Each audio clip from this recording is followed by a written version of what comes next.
कथं सन्ति सम्यक् सन्ति वा। नमो नमः सर्वेभ्यः। मी नवज्योतिचा मी योसिनिया।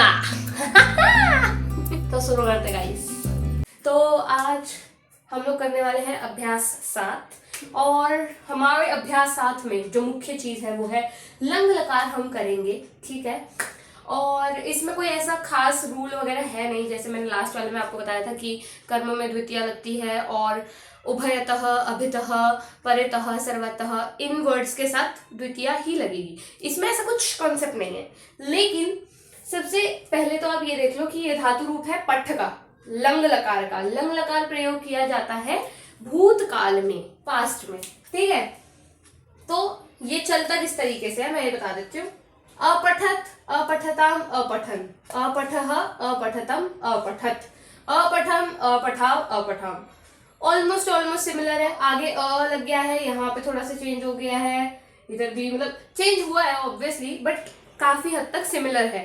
अब मैं आप लोगों को बताने वाली हूँ, तुम्हारी दीदी, तुम्हारी सीनियर तुमको बताने वाली है एक ऐसा चीज कि तुम्हें इसका प्रयोग करना ही नहीं पड़ेगा। मतलब इवेंचुअली तुम्हें इसे याद ही नहीं करना पड़ेगा। जब मैंने याद कर लिया था ना, उसके बाद मुझे पता चला था कि ऐसे भी हम बहुत इजीली सेंटेंस बना सकते हैं। तो उसके बाद से जो मैंने याद किया था वो भी मैंने छोड़ दिया था। तो हाँ, मैं आपको बताऊंगी कि कैसे ये भी यूज करेंगे हम, ठीक है। तो सेंटेंस में ये भी यूज करेंगे, और जो दूसरा मैं बताऊंगी, 2 तरीके होते हैं, ठीक है, किसी भी उसको धातु को, क्रिया को भूतकाल में करने के। एक तो प्रत्यय लगा दो, त प्रत्यय, तवतु प्रत्यय, ये होते हैं जो भूतकाल में लगते हैं। वो अभी हमारे नेक्स्ट लेवल है, ठीक है, अभी हमने नहीं किया है।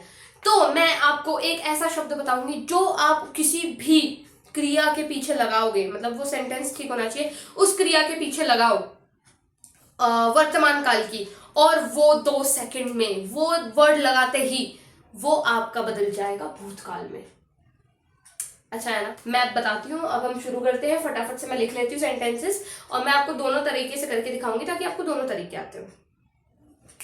हाँ, तो ये है हमारे सेंटेंसेस जो कि हम करने वाले हैं। सेंटेंस देख के आपको पता चल जाएगा कि लंग लकार यानी कि भूतकाल में बनाना है आपको। पढ़ी यानी कि पढ़ी थी, गया गया था, खाया खाया था। जरूरी नहीं कि ऐसे वाले सेंटेंसेस में आपको था थी ये लगा के देंगे, नहीं, आपको इनसे भी समझ जाना है कि हाँ भाई ये भूतकाल का है, ठीक है। अब मैं आपको क्या बताऊंगी, पहले तो मैं आपको बताती हूँ वो वाला जो हम लंग लकार लगा के सीखेंगे, ठीक है, बहुत ही बेसिक सिंपल। उसने, उसने का हमारे पास बनेगा सह, ठीक है। पुस्तक क्या है, हमारा कर्म है, ठीक है। तो पुस्तक में द्वितीय विभक्ति लग जाएगी, पुस्तकम। अब सह किस में आएगा, यानी कि जो धातु रूप लगेगा वो कौन से पुरुष का लगेगा, प्रथम, मध्यम या उत्तम। प्रथम पुरुष है ना, क्योंकि तू और मैं लगते हैं मध्यम और उत्तम पुरुष रिस्पेक्टिवली, तो यहाँ पे लगेगा प्रथम पुरुष। अब 1 है या 2 है या 3 है, एक ही है, तो सह के साथ लग जाएगा अपठत। ये तो अभी मैंने लिख के भी दिखाया था, तो you should know it. If you don't, then it's okay. We are still studying it, so you can learn. Oh, sorry. मतलब हम अभी भी पढ़ रहे हैं, तो आप कर सकते हैं अभी, नो वरीज, ठीक है। तो यहाँ पे हो जाएगा अपठत, अपठत, ठीक है। ये हो गया हमारा लंग लकार के अकॉर्डिंग। अब जो वो चीट कोड बता रही थी मैं, वो देखो। अब इसे हम अगर वर्तमान काल में लिखेंगे तो कैसे लिखेंगे, सह पुस्तकम,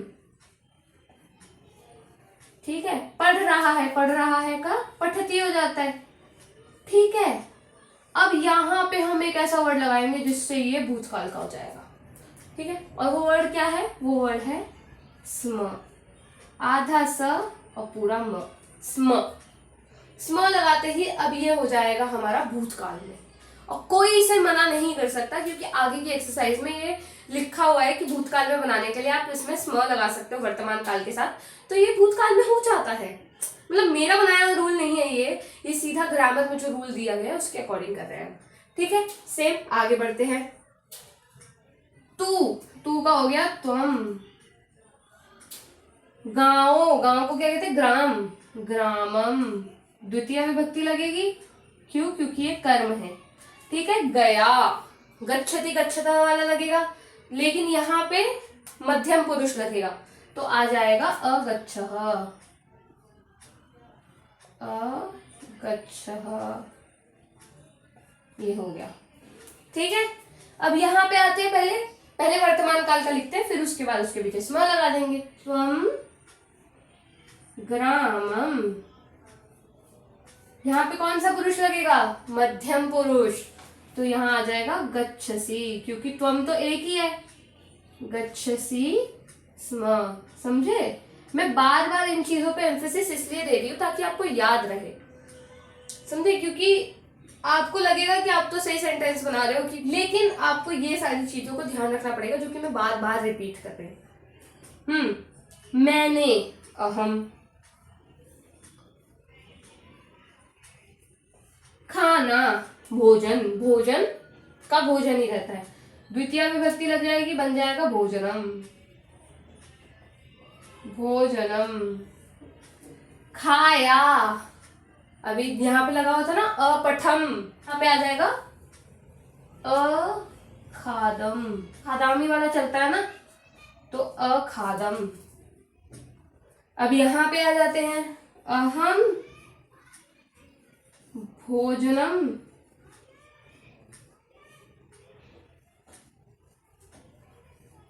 ठीक है, खादामी आ जाएगा यहाँ पे, क्यों? क्योंकि यहाँ पे अहम है, तो कौन सा पुरुष लगेगा? उत्तम पुरुष, खादामी, और यहाँ आ गया स्म।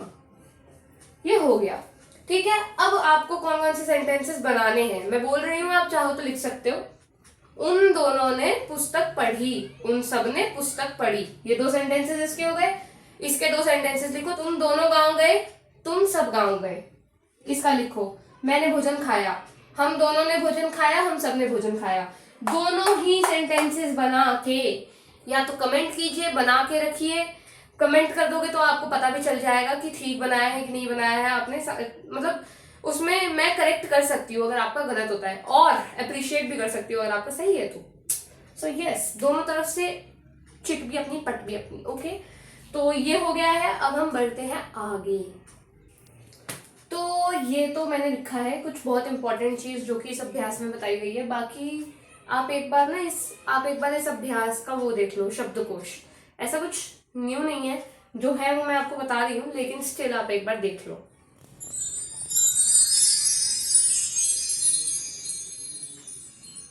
इसमें बस स्त्रीलिंग शब्द ज्यादा दे रखे हैं, तो हाँ वो देखने वाली बात है। बाकी आगे बढ़ते हैं। ये जो ये शब्दकोश है, ये आपका शब्दकोश और डिक्शनरी जो दिमाग की है वो बढ़ाने के लिए, कि आपको संस्कृत के शब्द ज्यादा से ज्यादा आए। समझ रहे हो? चलो, तो यहाँ पे बढ़ते हैं आगे।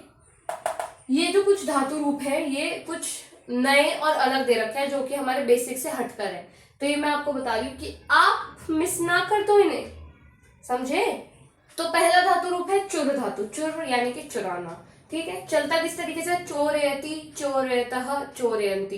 जैसे सेम पद्धति चलता है, बस यति आ जाता है, यति, यतः, यन्ति, ऐसे वाला आ जाएगा। ठीक है, सेम चिंत, सोचना, चिंतयति, चिंतयतः, चिंतयन्ति, जैसे यहाँ पे आता है। ठीक है, कथ्य धातु कहने के अर्थ में है, कथ्यति की तरह चलता है। वद धातु, ये मैं बस आपको याद करवा रही हूँ, इस अभ्यास में नहीं है, लेकिन आपको पता होना चाहिए ताकि आपको पुराना भी रिवाइज हो जाए। वद धातु बोलने के अर्थ में होता है, और वदति ऐसे चलता है जैसे पठति का चलता है। भक्ष्य धातु खाने के अर्थ में भक्षयति चलता है। सेम खाद धातु भी खाने के अर्थ में प्रयोग होता है, खादति की तरह चलता है। रच धातु बनाने के अर्थ में प्रयोग होता है, रचयति। ये सारे यति यति यति यति टाइप के हैं। ठीक है, तो सेम ही चलते हैं वैसे जैसे पट चलता है, बस यति यति यति यति यति य लग जाएगा उन सबके आगे, ती तह अंति के आगे।